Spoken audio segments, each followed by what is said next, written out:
absolute glorious part of the world. We're here in Chatsworth in northern New South Wales, and I'm going to be catching up with Tim McMahon and Nathan Ensby, who are sugarcane and soybean farmers, and we're going to learn about how these two unusual partners grow in harmony together.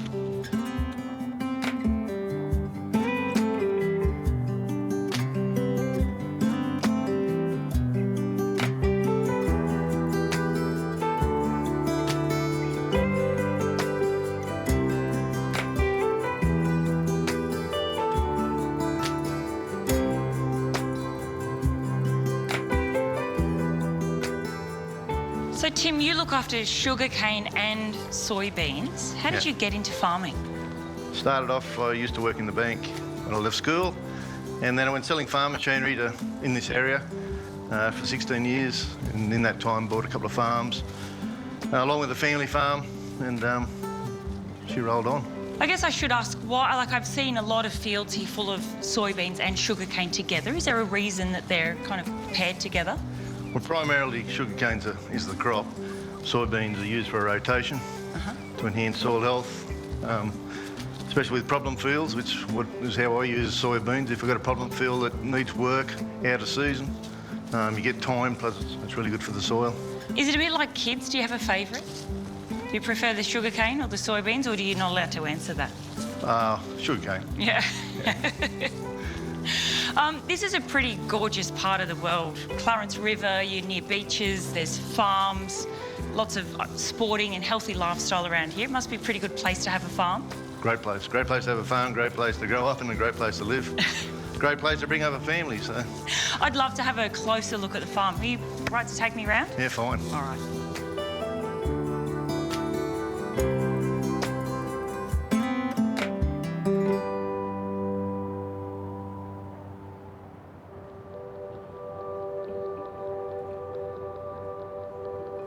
Nathan, I've been told you're the man that knows everything I need to know about soybeans. How did you get into soybean farming?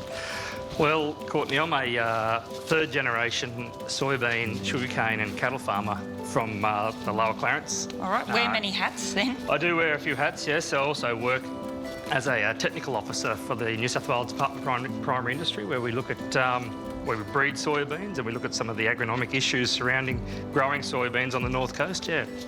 Is there many kind of environmental problems with trying to grow soybean here? Yeah, so we do have big floods here on the Clarence River. The paddock we're walking along now had a couple of metres of water over it in the flood earlier this year, which is to the detriment of the soybean crop, which doesn't like water as much as the sugarcane, which can sort of grow on after being inundated, yeah. All right. Has soybean been grown here for a long time?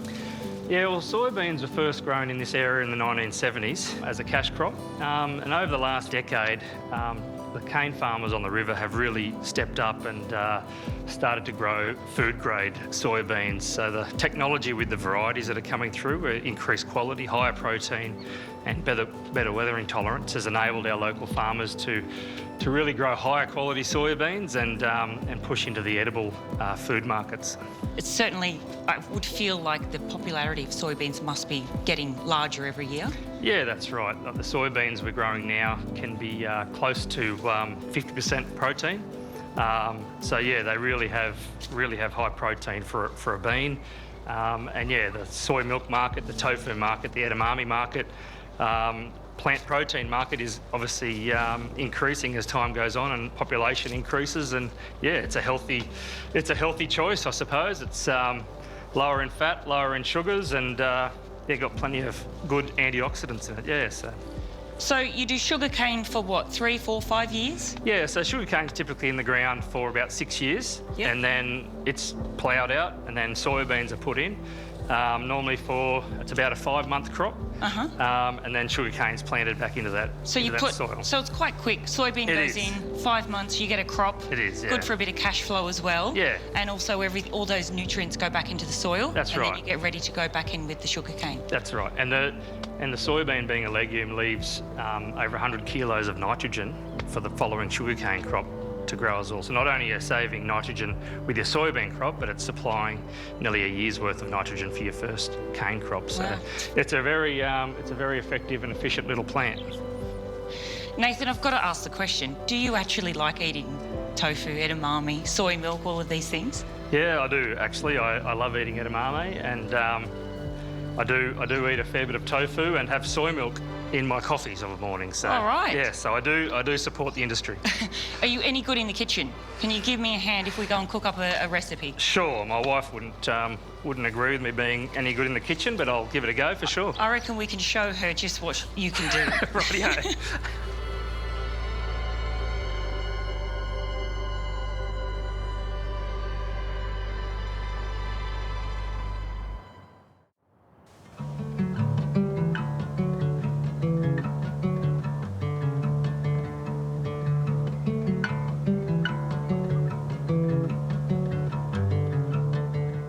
So Nathan, before we kick off the cooking, I know you're itching to get into the cooking. We've got a couple of different varieties of soy here. Well, the same variety, but examples. So the little pods that we've seen in the ground, these plants.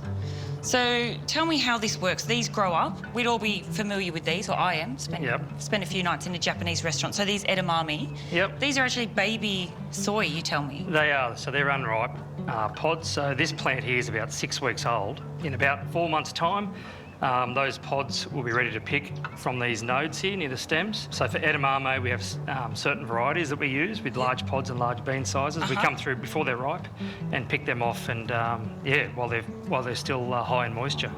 So these are just baby soy, and these are potted out? That's right, and these are mature soybeans in here. We like to get the beans to dry down to 12% moisture before we harvest them in the paddock for our processes that go on to produce soy milk and tofu. All right, for everyone's lattes in the morning. That's exactly right. So baby edamame, harvested, we eat them green. Yep. If it's going into soy milk or tofu, you dry these on the plant, harvest them, and then these dried beans go off and get processed. That's right, and they can be up to 45% protein, so All right. plenty of goodness in it. Great. All right, so much to learn about soy. I think, Nathan, we're going to use the potted soy in this recipe. We're going to do an edamame and brown rice salad. Sounds really good one for summer. You got kids. Yeah, 3 little ones, yep. They would love all of these ingredients, I imagine. I'm just going They to sure will. pop on this. And Nathan, I'm going to get you to pop the edamame into a saucepan with some boiling water. Yeah. They'll need 3, 4, 5 minutes. You can pop a pinch of salt in with them as well. Pinch of salt, yes, no worries. That'd be fab. And I'm going to put you to work here. I know you're a busy farmer. I am, but I always take a bit of time out for the kitchen. All right. You're a good liar. So, Nathan, I'm going to get you onto the dressing. You need a delicious dressing for this. So we've got some grated onion, gives a nice savouriness. We've got some maple syrup, sesame oil, soy, another soy product, and some rice wine vinegar. Sounds like I want you to plan. mix all of them in there for me. Very good. And while you do that, I'm going to slice up some cucumbers. So I think with this salad, it's all about freshness. Yep. It's all about texture. And you could really sub in loads of different things. So I'm going to just chop up cucumber into some rounds.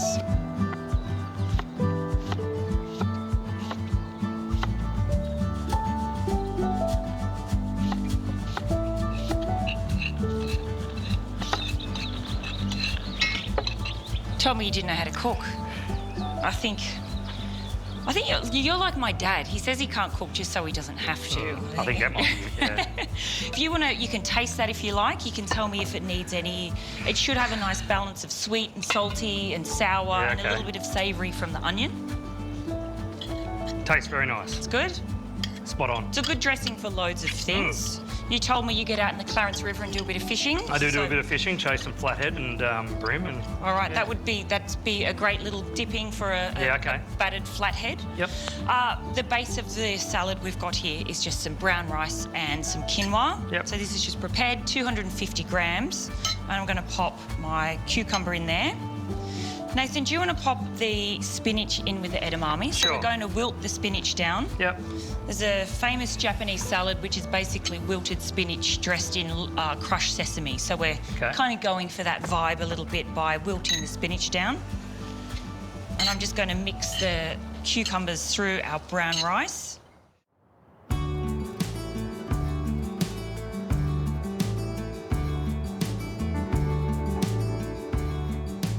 Nathan, if you want to just pop off our burner there. The spinach doesn't take long at all. Pop that down. That wilts in about 20, 30 seconds. So Nathan, do you want to just drain our edamame? Sure. And our spinach? And once you've drained it, I want you to pop it in Okay. with our brown rice and our cucumbers. I've got some radishes sliced up, nice and fresh, nice and colourful, nice bit of peppery flavour to go with our Looks very nice. edamame. I'm all about simple food, and I think particularly when you're out visiting farms and meeting farmers, it really does bring home that you don't need to do a lot to good food. It doesn't need a lot doing to it. For anyone that's never had a soybean, I'd say these are really creamy. Yeah. Like, would you describe them as a creamy, Yeah, they are very creamy. And milky flavour? when you get them at that high moisture, they are very, very chewy and creamy. Yeah, I would say that for sure. So we've got creamy edamame, nice crunchy radish. All we need to do is pop our spinach. Sorry, I was supposed to do that, wasn't I? No, that's fine. all I'm going to do is pop the spinach and the edamame in. So it'll be a nice warm salad. So Nathan, I'm going to get you to give that salad a gentle toss just to get everything mixed in. No worries. And while you do that, I'm just going to slice up an avocado. So lovely combination, super simple. Love a bit of creamy avocado.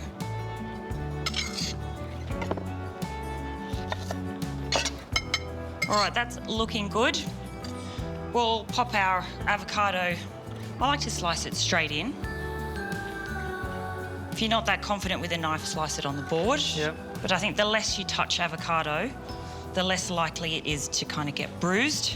We build this in the bowl we serve it on. Do you know why? Why is that, Courtney? Less washing up. Sounds like a good idea. I love cooking, but no one likes washing up. I'm hearing you. A few radishes to top off. Nathan, you've done such a good job on the dressing. I'm going to get you to spoon some of the dressing over this. Okay. And the rice is just going to kind of suck up all of the flavours of our dressing. Beautiful. You're doing that with lovely aplomb. Am I? Yes. Oh, thank you.